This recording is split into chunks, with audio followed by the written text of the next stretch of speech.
America और Iran के बीच में छिड़ी ये जंग महज 12 दिनों के अंदर अंदर मिडिल ईस्ट के साथ साथ अब दुनिया भर में उथल पुथल मचा रही है। कहीं स्टॉक मार्केट लुढ़क रहा है, तो कहीं तेल और एलपीजी के दाम ऊपर चढ़ रहे हैं, तो कहीं लोग घंटों लाइन पर खड़े हुए हैं सिलेंडर भरवाने के लिए। किसी का धंधा चौपट हो रहा है, तो किसी का ट्रैवल प्लान। टीवी पर तेहरान को जलते देख एक बात होती है, लेकिन उस आग की आंच जब हमारी जिंदगी और सेविंग्स को तबाह करने के लिए आ जाए, तो इस युद्ध को देखने का नजरिया ही बदल जाता है। भारत में भी पहले तो ईरान और अमेरिका के परम भक्त जो थे, वो सोच रहे थे कि ईरान कहां टिक पाएगा अमेरिकन माइट के सामने, लेकिन वो जानते नहीं थे कि ईरान एक अलग लेवल पर गेम खेल रहा था। अमेरिकन मसल का जवाब वो इकोनॉमिक चोकिंग से देना चाहता था। आज वही चोकिंग हमें दिख रहा है अपने देश में, अपने पड़ोस में, और यही आलम पूरी दुनिया भर में भी है। वियतनाम की सरकार तो अब लोगों को कह रही है कि अगले आदेश आने तक वर्क फ्रॉम होम ही करो, क्योंकि देश में पेट्रोल खत्म हो रहा है। बांग्लादेश में भी फ्यूल रैशनिंग उसकी शुरुआत हो चुकी है।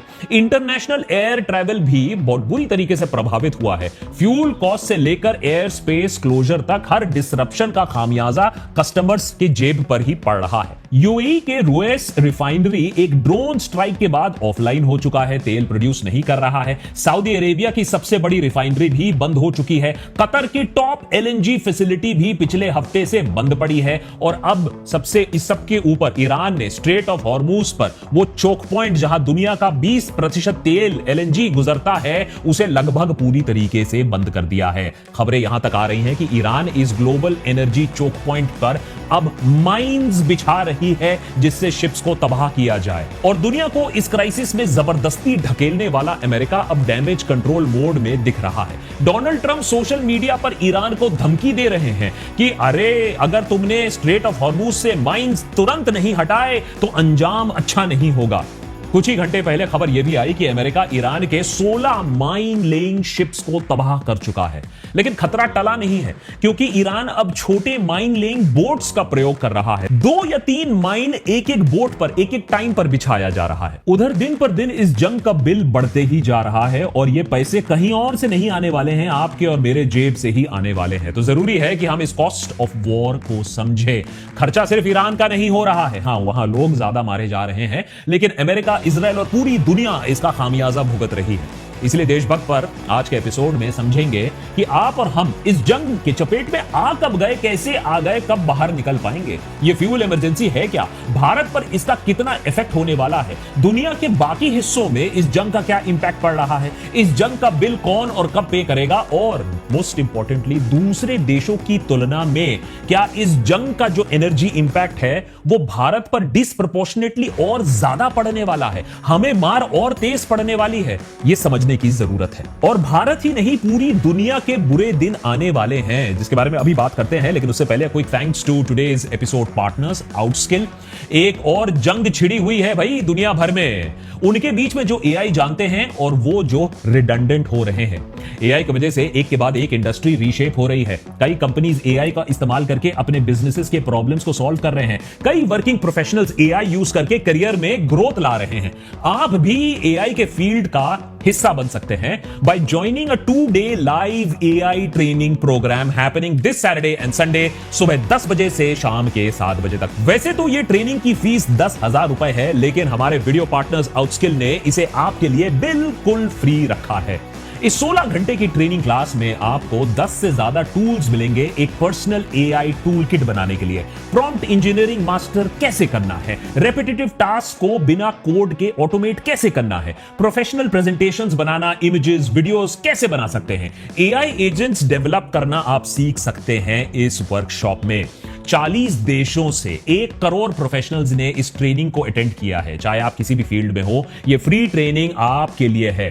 आपके करियर को फ्यूचर प्रूफ बनाने के लिए, एआई को समझने के लिए ये बहुत एसेंशियल फंडामेंटल क्लास है आपके लिए। डिस्क्रिप्शन में दिए गए लिंक को आप क्लिक कर सकते हैं, ट्रेनिंग के लिए आप साइन कर सकते हैं। है क्लास ये बिल्कुल फ्री, लेकिन आपको साइन अप करना होगा इसके लिए, so don't miss out on that great opportunity. बात तो पूरे दुनिया की है, लेकिन भारत से शुरुआत करते हैं। साथ बात से ही डोमेस्टिक एलपीजी सिलेंडर 60 रुपीज से ज्यादा महंगा हो चुका है। दिल्ली में जो सिलेंडर 850 रुपीज का मिलता था वो 900 रुपए पार कर चुका है। वही कमर्शियल सिलेंडर जो होटल्स और रेस्टोरेंट्स में इस्तेमाल किए जाते हैं वो 115 रुपए से ज्यादा महंगे हो चुके हैं। माने 1900 रुपीज पहुंच चुका है, 2000 के आसपास अब जा रहा है।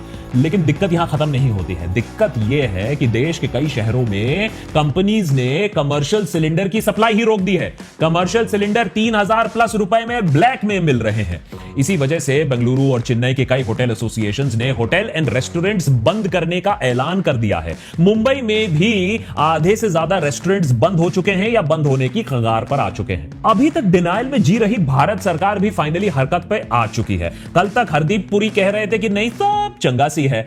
आज देश भर में बढ़ रहे एलपीजी क्राइसिस से निपटने के लिए सरकार ने इमरजेंसी कमोडिटीज एक्ट इन्वोक किया है। मतलब ऑफिशियली वॉर टाइम पावर्स का इस्तेमाल करके एलपीजी के सप्लाई को कंट्रोल अब सरकार करेगी। डोमेस्टिक यूज वाले सिलेंडर पर बुकिंग गैप 21 डेज से बढ़ाकर 25 कर दिया गया है ताकि कोई होर्डिंग ना कर दे। रिफाइनरीज को ऑर्डर दिया जा रहा है कि वो डोमेस्टिक एलपीजी प्रोडक्शन मैक्सिमाइज कर दे ताकि नोटबंदी की तरह गैस एजेंसी के सामने लाइन न लग जाए। अरे उधर एयरलाइन कंपनीज भी आने वाले फ्यूल सप्लाई क्राइसिस को देखते हुए एयरफेयर बढ़ा रहे हैं। एयर इंडिया ने डोमेस्टिक रूट्स में हर टिकट पर 400 रुपए का फ्यूल सरचार्ज लगा दिया है। वेस्ट एशिया रूट्स पर $10 एक्स्ट्रा, अफ्रीका रूट्स पर $30 एक्स्ट्रा पहले से ही था, अब इसे बढ़ाकर $90 कर दिया गया है। पेट्रोल का दाम अभी तक तो नहीं बढ़ा है, लेकिन जिस हिसाब से सरकार हर चीज में लास्ट मोमेंट का इंतजार करती है उसे देखकर लगता है कि सरकार अभी तो बोल रही है सब चंगा सी है,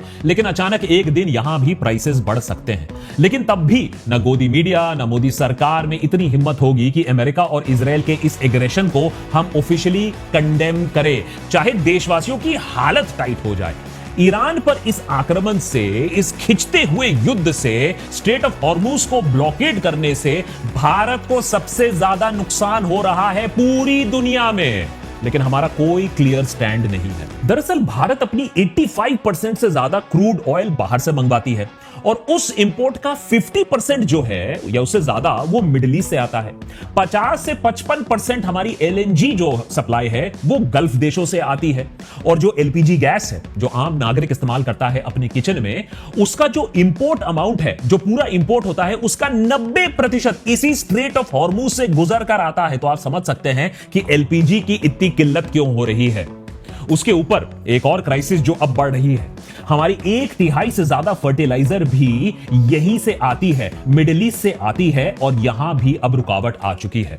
गुजरात नर्मदा वैली फर्टिलाइजर ने अभी से ही प्रोडक्शन कट का ऐलान कर दिया है क्योंकि गैस सप्लाई ऑलरेडी कम हो चुकी है, इसीलिए फर्टिलाइजर भी कम प्रोड्यूस हो रही है। फर्टिलाइजर ना मिलने का इंपैक्ट एग्रीकल्चर सेक्टर पर कितना बुरा पड़ सकता है यह बताने की जरूरत नहीं है। इसके अलावा फार्मर्स जो गल्फ मार्केट्स में अपना चावल, अपना प्याज, केला, मसाले एक्सपोर्ट करते हैं, वो ना चाहते हुए भी लॉसेस सफर कर रहे हैं क्योंकि सारी शिपिंग हॉर्मुज पर अभी बंद पड़ी हुई है। लगभग $12 बिलियन का एक्सपोर्ट आज इस जंग की वजह से खतरे में आ चुका है। यह हमारे टोटल एग्री एक्सपोर्ट्स का बाय द वे 20% से भी ज्यादा है। इसीलिए एक्सपर्ट्स कह रहे हैं कि यूएस से ज्यादा यह युद्ध भारत को हिट कर सकती है। जीडीपी की बात करें तो ऑलरेडी बोला जा रहा है 0.5% जीडीपी की गिरावट तो आप मान लो ऑलरेडी। ईरान पर हमला करने से पहले अमेरिका ने लगता है स्ट्रेट ऑफ हॉर्मुज के बारे में सोचा ही नहीं था। न ये देखा था कि तेल का इस्तेमाल सिर्फ गाड़ी चलाने के लिए नहीं होता है, बल्कि किसी भी इकोनॉमी की रीढ़ की हड्डी होती है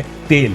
इसी के डेरिवेटिव से paints, fertiliser, rubber, cosmetics, plastics, cleaning products सब तेल से आता है और इसी इकोनॉमिक लाइफलाइन को ईरान ने रोक के रखा है। अब आप कह सकते हैं ये कितना सही है, कितना गलत है, ये मैं आप पर छोड़ देता हूं। लेकिन अगर मेरे देश में आकर कोई 40 टॉप लीडरशिप को, 1000-2000 लोगों को और 170 बच्चियों को मार गिराता तो मेरा प्रतिशोध इससे कई गुना ज्यादा होता।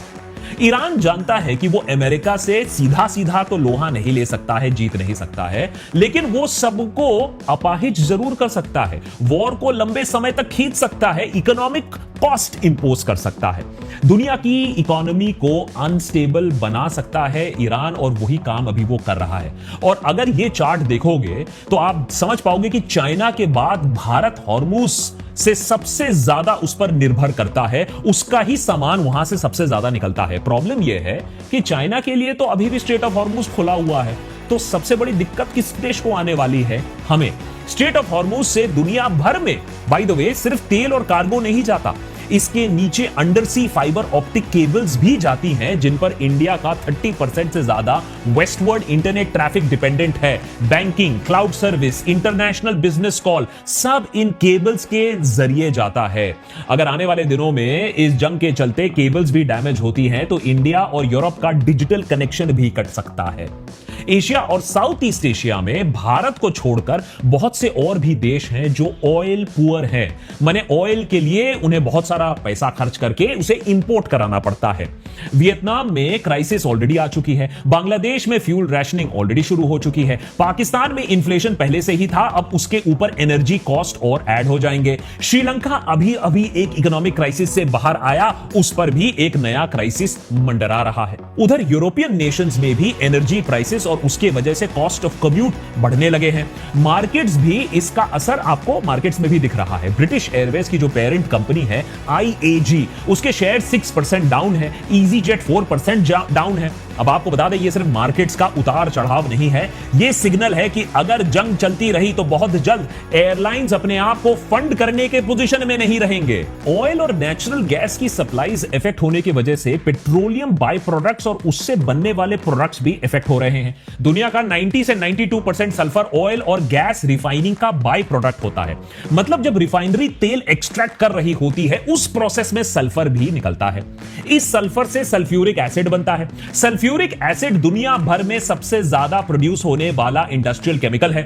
अब ऑयल सप्लाईज रिस्ट्रिक्ट होने की वजह से सारी इंडस्ट्रीज को सल्फर या सल्फ्यूरिक एसिड जो यूज करती है, उन पर भी काफी जोर का प्रभाव पड़ रहा है। इसमें पहला नंबर आता है मेटल्स, मेटल का सेक्टर, कॉपर, कोबाल्ट, निकल, ऐसे मेटल्स जिसके भरोसे दुनिया की बाकी इंडस्ट्रीज चलती हैं। अब इनकी सप्लाईज भी हिट होने वाली हैं, क्योंकि इनके एक्सट्रैक्शन में सल्फ्यूरिक एसिड का इस्तेमाल होता है और यह सीधा सीधा सप्लाई ही नहीं है। और अगर कॉपर और कोबाल्ट जैसे मेटल्स की सप्लाई कम होती है तो आप समझ लीजिए एसी, इलेक्ट्रिक व्हीकल से लेकर डेटा चिप्स, सबके प्रोडक्शन पर बुरा प्रभाव पड़ेगा। पूरे ग्लोबल इकोनॉमी के पहिए रुक से जाएंगे।